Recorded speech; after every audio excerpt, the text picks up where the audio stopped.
Dolores, si tuvieras que definir con 3 palabras la relación que tenías con Camila, ¿cuáles serían? Amistad. Lealtad. Diversión.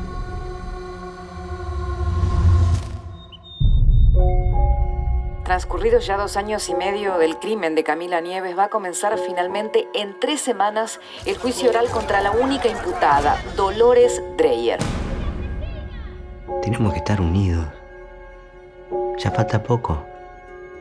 Lo venimos preparando hace mucho tiempo, por Dios. Lo estamos haciendo bien hasta acá. Con Dolores estamos trabajando algunas cuestiones del lenguaje corporal y venimos muy bien. ¿Ella es Dolores? ¿Eres Lucas? Hola. Ahora ya se conocen. ¿Quieres besarme? Estaban teniendo sexo y Dolores dijo que si le mostraba el video a alguien la iba a matar. ¿Qué sentiste cuando supiste que fue ella la que compartió el famoso video? Ustedes habían tenido una pelea muy fuerte. ¿Vos querés ir presa? ¿Es vos? Yo te quiero igual, Do. A mí no me importa si fuiste vos o no. ¿Entendés que estoy acusada de matar a alguien? Perdimos todo por esto. ¿Estabas cubierta de sangre? ¿Me estás perdiendo la cabeza o qué? Ni en la peor pesadilla nos imaginamos que nos iba a pasar una cosa así. ¿Entendés que hay 40 millones de personas que todos los días miran el noticiero para saber si soy culpable o inocente?